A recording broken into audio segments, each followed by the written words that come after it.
Hi, this is Ajay Anand and welcome to science classes from excelup.com. In this video, you will learn the solution of questions from NCERT exercise from the chapter Our Environment. These questions have been taken from NCERT textbook of class 10th Science. Let us begin with question number 1.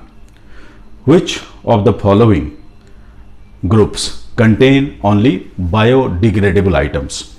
And the options are: option A, glass, grass, flowers and leather; option B, grass, wood and plastic; option C, fruit peels, cake and lime juice; and option D, cake, wood and grass.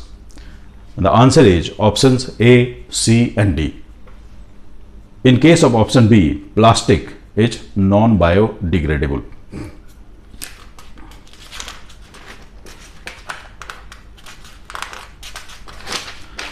Question 2. Which of the following constitute a food chain? Option A, grass, wheat and mango; option B, grass, goat and human; option C, goat, cow and elephant; and option D, grass, fish and goat. And the answer is option B, grass, goat and humans. Goats eat grass and humans, they eat goat.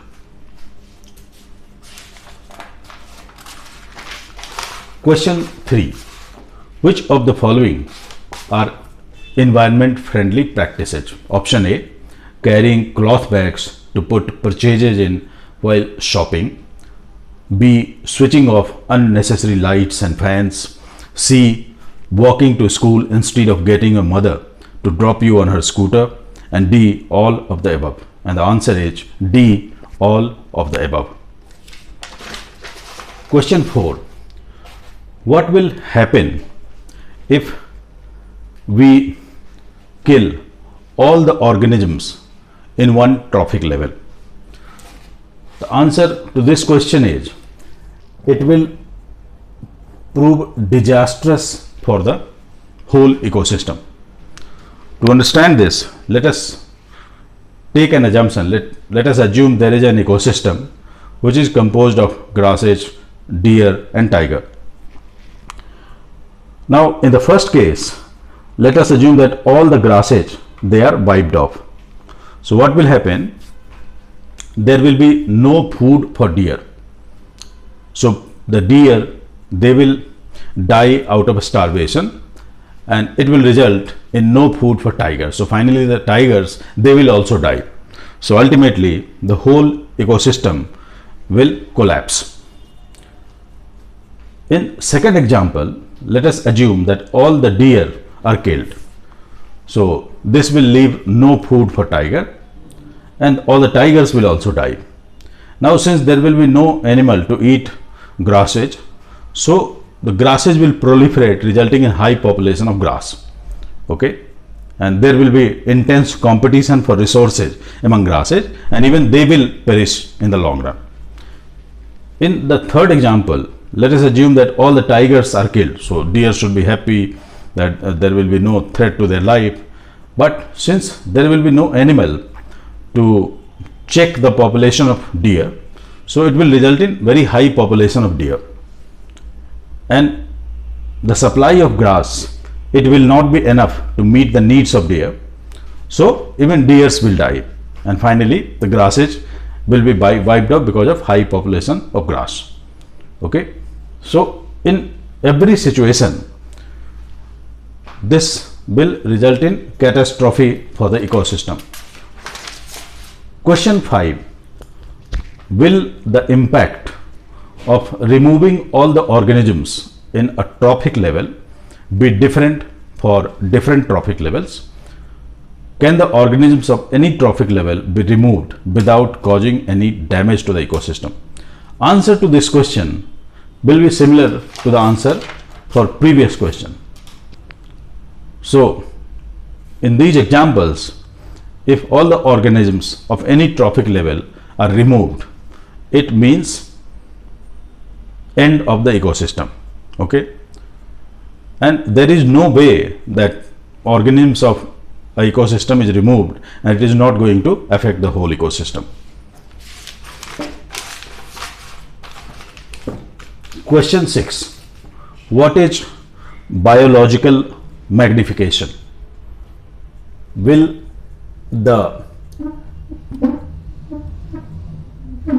level of this magnification will be different at different levels? The answer is accumulation of a substance in organisms through subsequent levels of trophic levels is called bioaccumulation or biological magnification. Now let us take this example. This is a food chain. These are aquatic plants, they are producers. There are fish. Some of the fish can be primary consumers and some of them can be secondary consumers, and there are human beings, they can be tertiary consumers or secondary consumers. And let us assume that there is a hazardous substance in the water body. So the aquatic plants, they will take up water, and this substance, let us say this is mercury, which is highly harmful for living beings. The level of mercury in aquatic plants will be at a minimum level. Now a fish will end up eating so many aquatic plants in its lifetime, so the level of mercury will increase in the body of a fish. So this level will be much higher compared to this level. Now a human being, he ends up eating so many fish during his lifetime, so the level of mercury will be much higher compared to these levels. Okay, so as we move through the different layers of trophic levels, the concentration of harmful substances or degree of biological magnification, it keeps on increasing. So it will be greater in the upper trophic levels compared to the lower trophic levels. Question 7. What are the problems caused by non-biodegradable wastes that we generate? And I have clubbed this with question 8. If all the waste we generate is biodegradable, will this have no impact on the environment? Let us answer the first question, that is question 7. So non-biodegradable waste, it keeps on accumulating in our surrounding. Because there is no way we can safely dispose of this waste. If we try to burn non-biodegradable waste, it will result in high level of air pollution. So accumulation of this waste results in eyesore. So it's an ugly sight. If you will move through highways, especially on the outskirts of cities, you will find artificial hills created by accumulation of the waste we generate.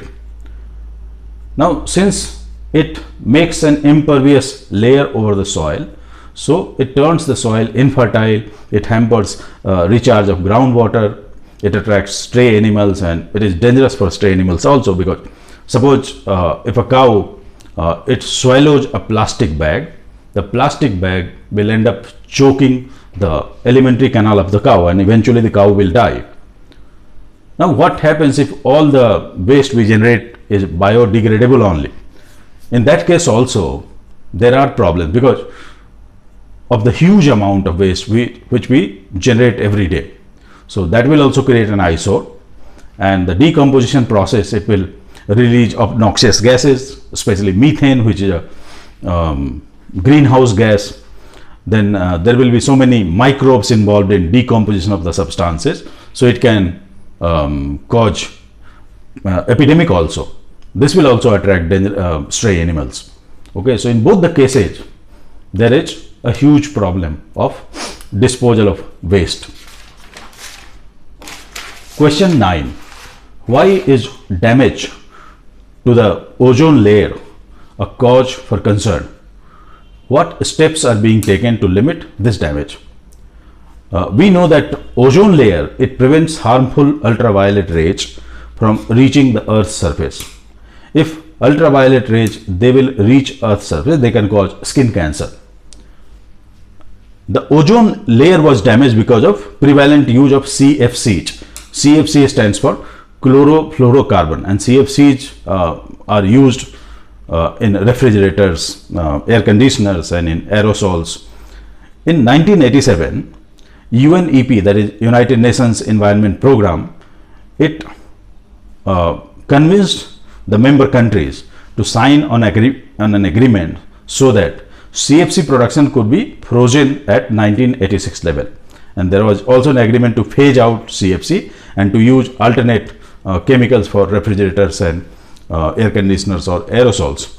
Okay, so the current situation is, because of the coordinated effort of various countries, the level of CFC has drastically reduced, and whatever damage was done to the ozone layer, it has been repaired to a great extent. So there is less danger, but still we need to be careful.